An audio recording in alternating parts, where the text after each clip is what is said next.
শুভ সকাল বন্ধুরা। আজকে তাড়াতাড়ি আমি রান্না করতে শুরু করে দিয়েছি রান্না করা। আজকে তো রবিবার, তাই একটু প্ল্যান করেছি একটু ঘুরতে যাব। হ্যাঁ, তার জন্য তাড়াতাড়ি রান্না করার আর কি, তাড়াতাড়ি রান্না করে খাওয়া দাওয়া করে একটু ঘুরতে বেড়াবো।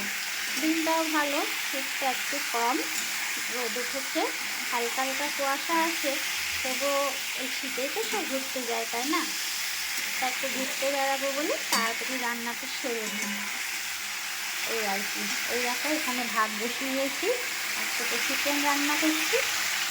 এই যে আলু, এই যে চিকেন রান্না করছি। আর কি রান্না করছি, রান্না করে নিয়েছি থোড় ভাজা, আর হচ্ছে একটা পকোড়া, পটল দিয়ে ধনে পাতা দিয়ে আর পেঁয়াজ দিয়ে একটা পকোড়া করেছি।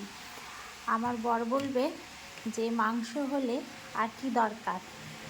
হ্যাঁ, তা সত্যি কথাই বলে যে মাংস আর ভাত হলে আর কিছু লাগে না। তো ইচ্ছে হলো যে সকালে বাজারে একটা থোড় কচি দেখে একটা থোড় পেলাম, বেশ নরম থোড়টা, এই থোড়টাই ভেজে ফেললাম।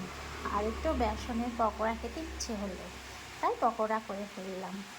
এখানে আমার মাংসটা রান্না হচ্ছে, মাংসটা হয়ে গেলে ভাতটা হয়ে গেলেই হয়ে যাবে। স্নান পুজো সেরে খাওয়া দাওয়া করে বেরিয়ে পড়বো আমরা একটু, বেরিয়ে করতে। দেখি কোথায় যাই, ধারে কোথাও ভালো জায়গা, কেনই যাবো, শীতকালে তো ভালোই লাগে ঘুরতে, তাই না? ওই জন্য এই প্ল্যান করেছি। চলো তাহলে পরের ব্লগে তোমাদের সঙ্গে আবার দেখা হবে।